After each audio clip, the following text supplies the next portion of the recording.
So here is the team. It's looking pretty nice. The receiving core is really the one noticeable flaw on this team. And I guess Teddy Bridgewater needs to develop a little bit more. The offensive line's looking really good. Got Joe Berger as a backup at an 83 overall. On the defensive side of the ball, the linebacking core looks really nice except for Chad Greenway. And I'd like to get rid of Andrew Sendejo and the cornerback crew. I guess that's what I'm calling them now. Captain Mutterland maybe has to go. I think in the first year of free agency or the second year of free agency, I can upgrade a lot of these positions. And Brian Robeson is just too old. But we'll see what we can do with some of these moves. With this first trade, I'm going to be trading away Captain Mutterland and a 4th round pick for the Bears. First, second, and a future first round picks. There's pretty much no reason not to get Jay Howard here. He's on the trade block every time. And a 7th round pick hits any player on the trade block. On the trade block 95% of the time. So we're going to be getting him and seeing if I can make some big trades happen. I don't know though. I have a bunch of untouchables on my team that I don't want to deal with. It might be kind of cheesy, but I really want some stuff to happen. So I'm going to make it happen in free agency by signing some players that I know will have trade value. And I'm a little bit ashamed about this, but not too much. It may not make sense now, but it's all part of the master plan. Will Hill and Andrew Sendejo for Jonathan Hankins, our 3rd defensive tackle on the roster, above an 88 overall. Oh, hello there, old friend. Khalil Mack. Welcome to the team. With this trade, I will be trading away Henry Melton, Sammy Hill, who I acquired in free agency, as well as a 2nd round pick to get Chris Harris Jr. Very excited about this. Now I have a little more leeway at the cornerback position, as maybe getting rid of Trey Waynes, who I really like on the team. Would never happen in real life, but I don't know, he has a lot of trade value. We'll see where this goes. With this trade, I'm trading away Trey Waynes, Curtis Lofton, and a 2nd round pick for KJ Wright. Going to be a very significant upgrade over Chad Greenway. With this trade, I will be trading for Muhammad Wilkerson with just a future 1st round pick. I'm not sure where he fits into the team at all, but he's on it now. With this trade, I will be trading Muhammad Wilkerson, Brian Robeson, and a 3rd round pick for Darius Slay, who I try to get all the time, and it never works. I don't know what I'm going to do with Darius Slay. I mean, maybe we just have a really, really good set of corners now. I probably should have traded for somebody else, like a wideout, but I don't know. I kind of like what we're working with here. I didn't expect this to go through, but Darius Slay and Joe Berger, Joe Berger, why am I saying that word, are headed to Phoenix, Arizona. We're getting Dale Buchanan, who eventually is going to play strong safety for us. That's my vision anyway. I really did not expect this to go through, but I mean, it is what it is. We got Dale Buchanan, one of my favorite players in the NFL. I'm very happy to add him to the team. And I guess for the time being, he'll play linebacker? I don't know. So this is going to be the team for season number 1. I'm actually really happy with the trades that were made. I mean, of course, the wide receiver core is a little bit lackluster. The offensive line is still holding up. Kyle Rudolph at tight end. And the defense got really, really good. Of course, strong safety, Sendejo is gone. The defensive line is now amazing. The cornerbacks, I would say, are really good. The linebacking core, of course. Did I already mention that? Because it's still amazing. Harrison Smith holding it down for the safeties, though. What I think is going to end up happening is, of course, I'm going to change around some of these positions in the offseason. I'm not even sure what position I draft. Probably wide receiver, but we're going to get into the simulation right here. I'm pretty excited. I think we got a really, really good chance to go far in the playoffs as long as Aaron Rodgers doesn't screw up my day. So at the midseason mark, we are 5-2, which is currently leading the division. Tied with the Packers, I guess. Bears doing really poorly as usual, although they did come very close to beating us, it looks like, in week number 8. As Derek Wolfe signs a pretty small contract extension, only $4 million a year. That's definitely a little bit unrealistic, I think. But we're doing pretty well. I'm going to do some scouting. Of course, we got to check out wide receivers. And maybe a position in the secondary, like a safety, depending on what we do with Dale Buchanan. So yeah, we're going to get right on that. So at the end of season number 1, we did end up making the playoffs with a 9-7 record. We got the wild card. Gonna have to face the Panthers, but I'll show you guys the season stats before that. Let's see what Teddy Bridgewater did. Pretty awful season, to be honest. Moving on to Adrian Peterson, he did what you expect out of the best running back in the NFL. 1,700 plus yards, 12 touchdowns. Matt Alciata with 5 touchdowns as the number 2. Stephon Diggs approaching 1,000 yards, couldn't get there. 5 touchdowns for him, as well as Charlie Johnson blocking. 18 sacks let up for Matt Khalil, and then Andre Smith on the opposite side with 11.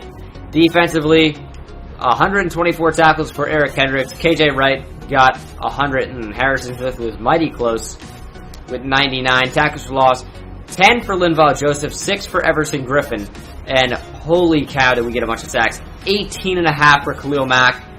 Khalil Mack sack attack. That's why you go out and get him. He's an absolute monster. 14.5 as well for Everson Griffin is pretty crazy. Interceptions, not a whole lot. But when pressure's getting there, you're going to have more sacks than interceptions. As, of course, Everson Griffin, 65,000 fumble return yards on that one fumble recovery. That's pretty cool. And no defensive touchdowns. That's a little bit unfortunate, but that's more of a, like a flashy thing, not so much as performance-wise. Andy Dalton wins MVP.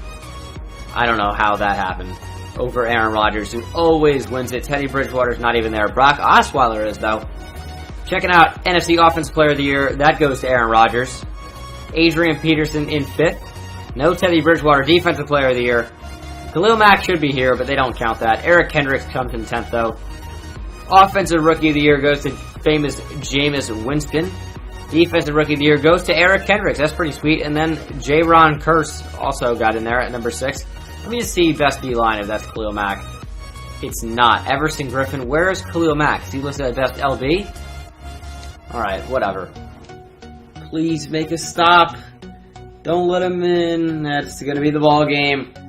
Very close to winning that game. It was a highly contested matchup against the Carolina Panthers, who eventually edged it out in the end. But there is always next year, I suppose.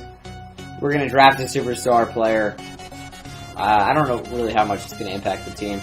I'm probably going to have to either trade for or sign some type of a wide receiver. I don't know. We'll figure it out. In the first round of free agency, we would re-sign Everson Griffin, Alex Boone, Kyle Rudolph, and Andre Smith.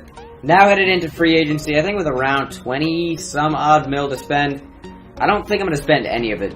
I do want a wide receiver. There are really no good free agents in the first year ever. So, I mean, if Alshon's there, I'll offer on Alshon, but I doubt he will be. So in the first round, we have the 9th pick as well as the 22nd. And that's all for the first round. And then we have the 54th in the second. With my first pick, I'm going to be taking Voorhees James. Expected to go in the second round, but I have him graded much higher. One of the best ever receiving prospects I've ever seen. Reminds me a lot of Allen Robinson. A little bit slower. Penn State, pretty tall, even though Allen Robinson, I think, has another inch. I guess only Penn State, so I don't know what else reminds me of him. But he's an 80 overall. I think that's the best wide receiver I've ever drafted, overall-wise, so I'm very happy about that pick, obviously. I think he's going to come in and make an impact. And now with pick number 22 in the first round, I'm going to be taking another wide receiver here, Quintez Barnes out of Florida State. Welcome to the team. 74 overall, and he's ranked number 74, which is not a great pick. His spectacular catch is not as high as I would have liked it to be. He's not terrible, he's just not really that good. With this pick, I will be taking Gord Hunter. He's got a pretty awesome last name, so I think he's going to be a pretty awesome player. And he is, for the most part, like his stats. Good value here in the second round. But that's going to do it for me here in this draft. I'm going to simulate until the end, and then to show you guys the team before we start season number 2.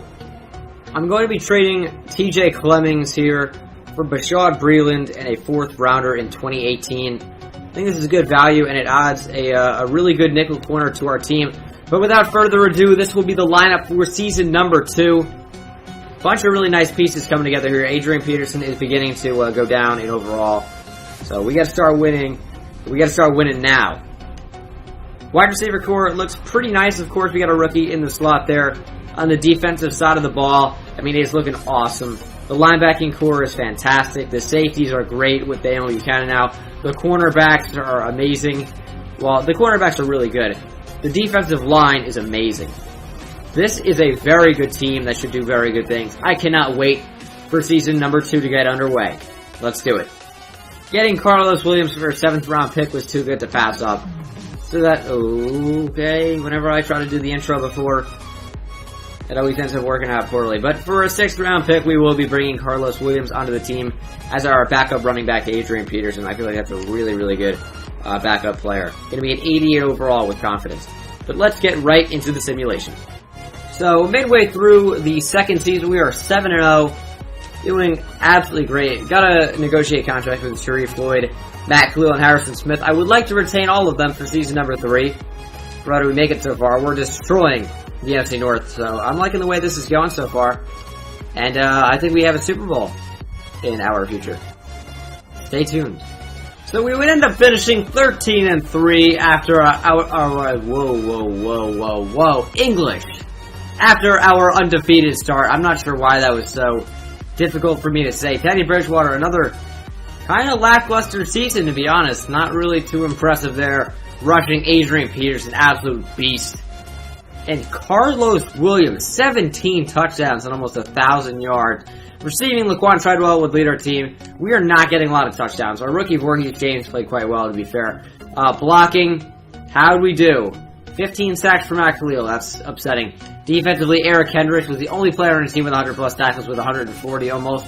Tackles for loss, 7 for Khalil Mack and Linval Joseph. QB sacks, going to be 12.5 for Everson Griffin, 9.5 for Sharif Floyd, 9 for Khalil Mack, 8 for Linval up the middle. Interceptions, hopefully those are up, and they are. 7 for Harrison Smith, 6 for Chris Harris Jr., and then 3 for Dayon at the strong safety position. Forced fumbles, I saw at least 3, holy shit. Khalil Mack had 5 forced fumbles, 4 recoveries, 1 blocked kick. What a monster. And we see, Dayon Buchanan, 2 defensive touchdowns and 1 for Xavier Rhodes. Players are playing out of their minds. Checking out yearly awards, Russell Wilson wins league MVP. Any Vikings in here? Doesn't look to be that way. Adrian Peterson, unfortunately, 2nd in Offensive Player of the Year voting. Couldn't bring that one home, though. Defensive Player of the Year, Eric Kendricks would finish in 6th. Offensive Rookie of the Year, Voorhees James finishes in 3rd. And then there's Quintez Barnes at the number 9 spot. Defensive Rookie of the Year, no Vikings here. No surprise there. Let me just check out best running back. Surely that's Adrian Peterson, best QB. Where is... He's not there. Best receiver, no Vikings again. Best D-line, surely Khalil Mack. But number 4, Everson Griffin, number 5. Alright, that's fair. I am ready for these playoffs, though. We have a first-round bye, obviously. And we are going to be looking to continue on through our playoff run very successfully. I hope. I mean, that's obvious, but let's see how we get it done. So our first matchup is going to be against the Carolina Panthers, who knocked us out of the playoffs last year. Looking not to repeat that. Lightning doesn't strike twice in the same place. They're 2 better overall opponents than we are. But I don't think that's going to matter too much. Let's just steamroll through them. Move on to the conference championship. And then, of course, the Super Bowl. Happened again. Carolina Panthers knocking us out of the playoffs. And they're moving on, and we aren't. Year number 3, maybe. Year number 3. So we bring back Harrison Smith and Jeff Locke. However, Xavier Rhodes is going to test free agency. And by test free agency, he's probably not going to come back to Minnesota, although I will pursue him heavily.